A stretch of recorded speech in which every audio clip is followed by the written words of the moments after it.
The Honorable Elijah Muhammad taught us we are not black because we're cursed. We are black because we are the first life out of darkness. Black because black is not a color. We are black because we are the essence from which color comes. Black because we are the first life that came not with the universe, but before there was a sun, moon, and or star. We were there.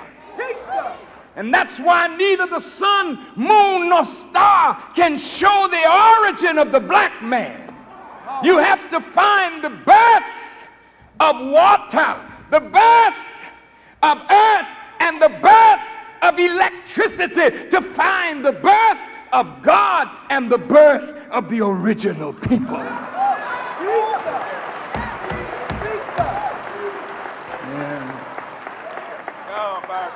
Your own scholars,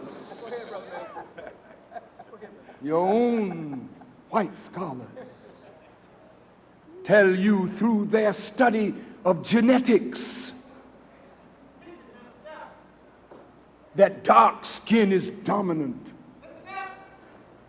and light skin is recessive. I didn't write it. Dr. Mendel wrote it. Dr. Mendel said light eyes are recessive, meaning weak. And dark eyes are strong. Dr. Mendel said you can get the recessive from the dominant, but you cannot extract the dominant from the recessive. Well, what did Dr. Mendel mean? Dr. Mendel meant that if white people were first, we never could have come, because it is a biological, mathematical, physiological impossibility for two white people to produce anything other than themselves. So they are not the original people.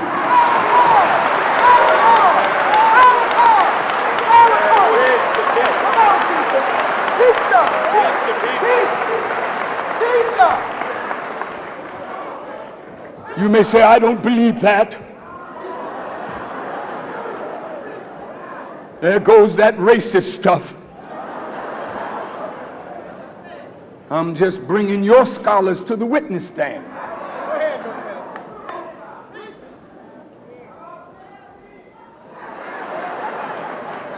Dr. Leakey, one of the leading anthropologists in the world, looking for the origin of man, found it, as he thought, not in Europe.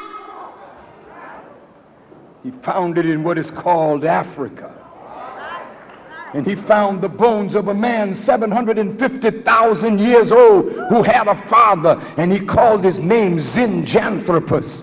Anthropus from the Greek meaning man, and Zinj from the African language meaning black.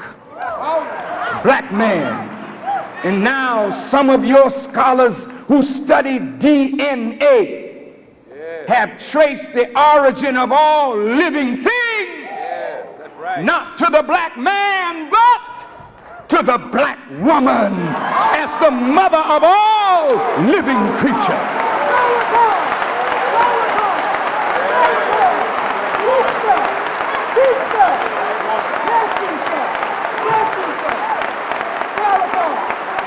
We, the original people, were builders before there was any such thing on the earth or such people on the earth as Caucasian. You are a new people on our earth. All right. Teacher, let us know the truth. Come on now. And like all new things, you're busy discovering.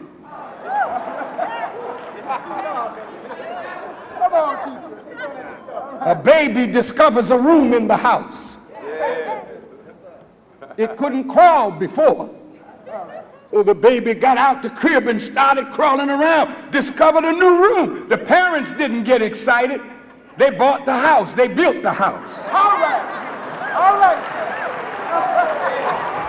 Teacher. You came and discovered America. How could you have discovered it when somebody was already here?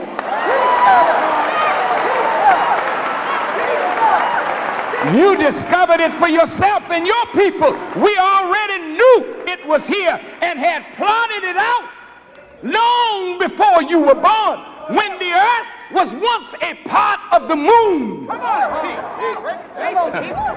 As the Honorable Elijah Muhammad taught us over 66 trillion years ago.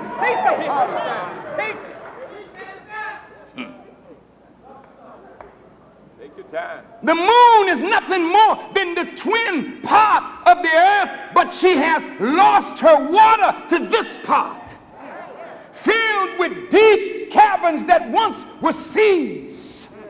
But the water of the moon fell on this part called earth.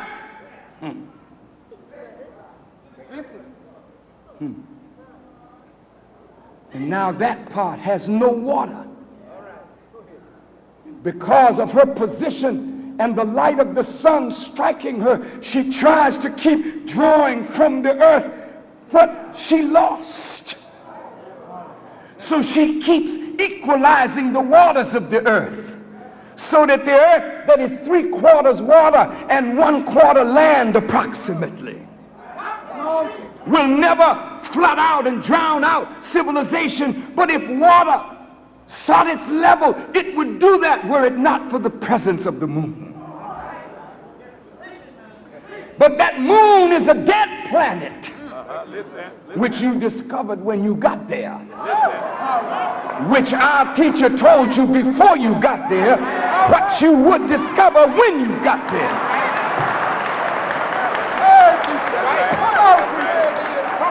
We got some brothers in Africa that are so wise, they plot the course of the stars and can tell you that one wasn't seen for 50,000 years. You don't know nothing about that because you weren't here then.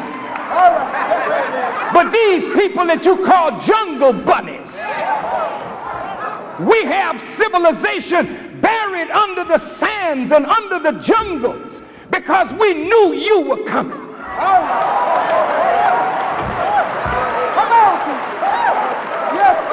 And we buried our high civilization under the sand so that you couldn't borrow from our wisdom, but you would have to use what God had given you to build what you think is a superior civilization, but it is quite inferior to what the original people built. You study biology, don't you?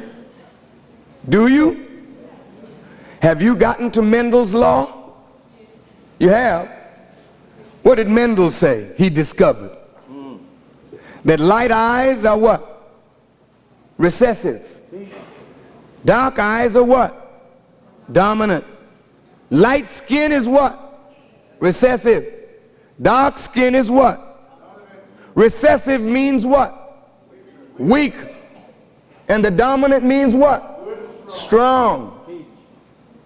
Mendel said that you can get the recessive from the dominant, but you couldn't get the dominant from the recessive. I'm only quoting Mendel. Not that I agree with him, but I'm quoting him.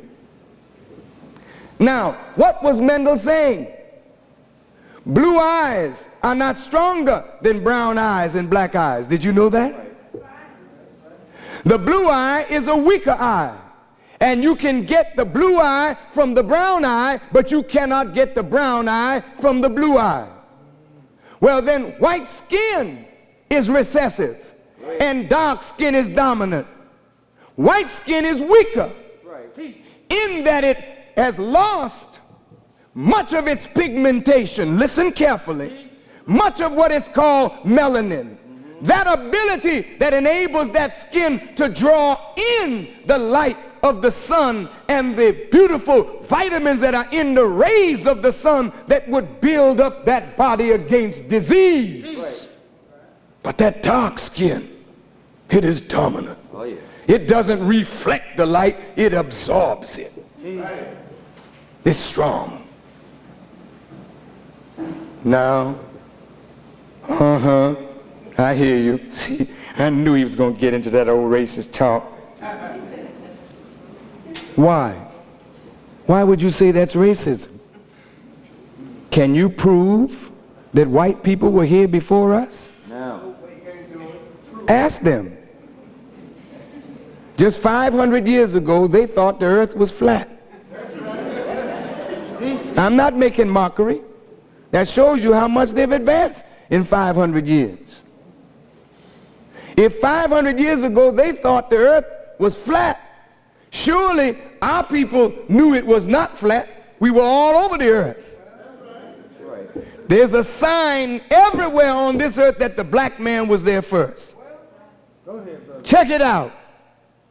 You are the first life in the sun. White folks came from us, not we from them. They would rather say that they were descendants from apes than to say that the black man is our father. That's why the Bible told white people, honor your mother and your father, that your days may be long in the land which the Lord thy God giveth thee. Now, I'm not being smart. If the white man was the first man on the earth, a yellow man couldn't have got here, much less a black man, because two white people genetically, mathematically, biologically cannot produce anything other than their own self. But you, black man, you have the genetic power to produce lighter than yourself all the way up to an albino. That's right. You are the father of all human beings. Think about it. You are the Alpha and the Omega of the Bible. This is why, Brother Omega and Brother Alpha, you shouldn't be arguing with each other over which fraternity you want to belong to. Alpha is one letter of the Greek alphabet. Omega is another. Delta is another. My God, how can an alphabet, a letter of the alphabet, be anything for you to struggle over?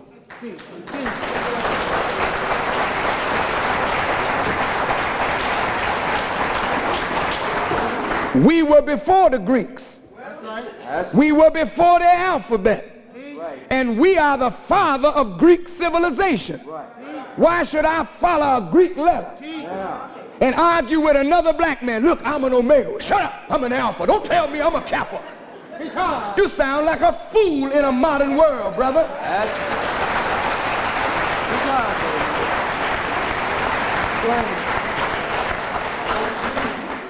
It takes the alphabet to make a word. And it takes more of the alphabet to make words make a sentence, and sentences make a paragraph, and a paragraph tell the story. So you don't need to argue over letters. Right. We need to see that it's the unity of letters that make the word and the sentence. And it's the unity of the Alpha and the Omega. It's the unity of the Delta and the AKA. It's the unity of us as black people that tells the story, not you fragmented against me, me fragmented against you, and because of a little handshake and all of this, I crossed over, did you? What the hell are you talking about? We all are on the burning sands right now, black man.